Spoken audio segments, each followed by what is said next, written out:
What's up my tech friends? So today we're going to be building the test bench that's going to be the core of a lot of modifications and testing on the channel. This is going to be built with the Lian Li PC T60 test bench, and of course is going to be built on a budget, and I'm going to give my brutally honest opinion, and trust me, I have some opinions. So the Lian Li PC T60 has been around for about a decade now, and it's been a very popular test bench due to its price tag, as low as $74 on Newegg, which is what I picked it up for, and it's a really great price, especially compared to the other more premium options.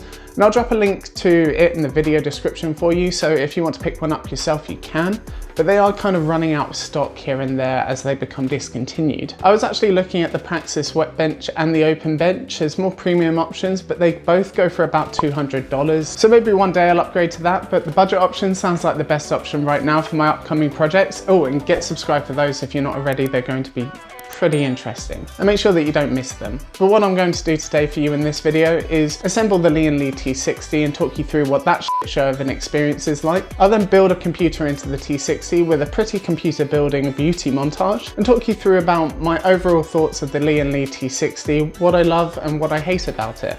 So let's get into it.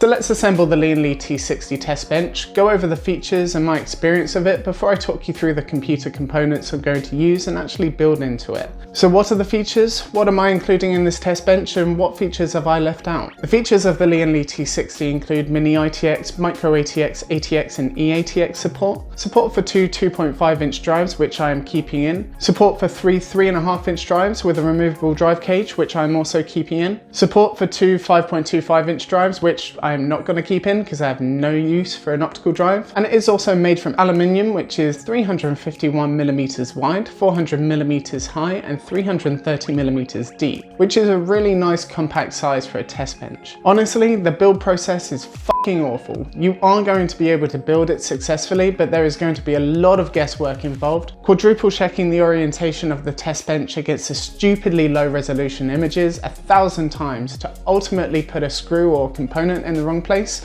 and have to fix it when you realize the next component actually goes where you just put that one. I promise you, this isn't just me being a tool. I built hundreds of computers, hundreds of instruction-based assemblies, and thousands of DIY projects. These instructions were one of the most difficult to follow purely because of the imagery. But once it's built, it does look really nice with the brushed aluminium finish, feeling incredibly sturdy. So let's build a system in it. I'm going to be building with a Ryzen 5 2600X, 16 gigs of Corsair Vengeance RGB memory, an Asus X470 Prime Pro, an Asus Strix RX 570, a 600 watt Corsair RM650i power supply, a 240 gig 2.5-inch SSD from Kingston, and a 1TB hard drive. Links in the video description to all of those for you. I chose these components because I think they're fairly representative of a modern system that maybe you guys might have. But let me know in the comments what system you have, what the specs, how it differs, and I guess let's get to building.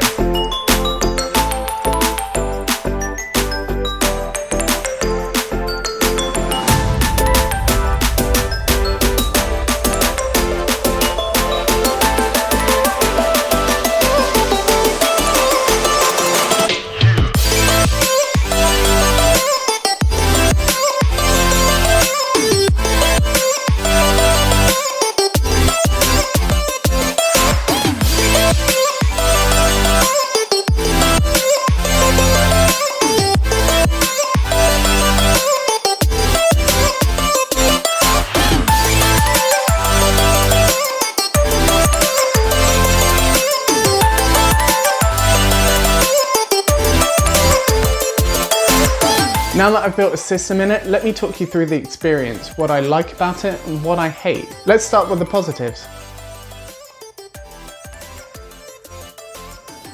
Moving on to the negatives. No, I'm just kidding. There are a few things that I really do like about this, and some things which are really quite bad. But I tell you what, let's give Lian Li a point for everything that I think they get right, and remove a point for everything I think is incredibly fucking stupid. I do really like the build quality and the finish. It looks excellent and feels sturdy as hell. Also, as I was building the test bench, I definitely rubbed and clipped some of the corners of the panels onto other pieces, and none of the paint scratched, chipped or anything. That is big points to Lian Li for that. Another thing that I really appreciate is the cutouts on the side panels, which are extremely useful for routing cables. Cable management is not a big priority for a test bench, but it's really nice to be able to route things cleanly and out of the way. And lastly, some design elements are great. The PCI brackets are very similar to a computer case, and anything you put in there is going to feel secure and in place. And the hard drive cage is extremely easy to remove by unscrewing 2 thumb screws and sliding it out. This is really well thought out. But moving on to the bad, and oh did they fuck up in a few areas. Number 1, you cannot put in all 4 screws to secure a 2.5-inch hard drive without removing the motherboard. And the same goes for the PSU, as this support brace is in the way. I have no idea why they wouldn't have just cut holes in it for you to put a screwdriver through to get to them. But hey,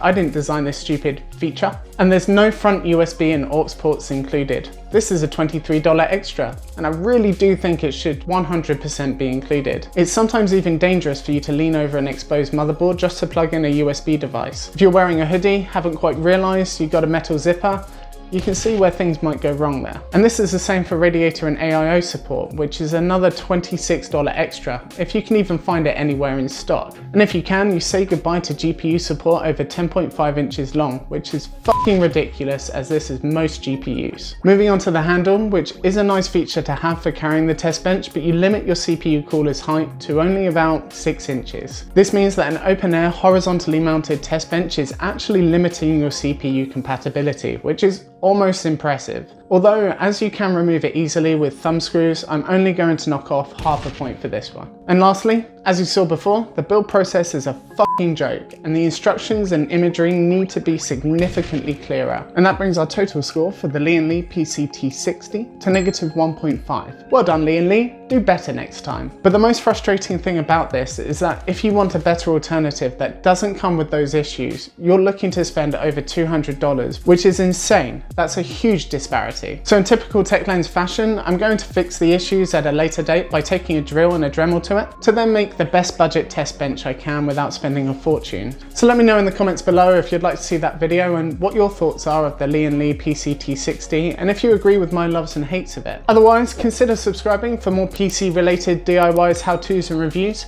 If not, a like is always appreciated, but share this video out to a friend who's thinking about test benches and might find this video useful. And otherwise, I'll see you in the next video.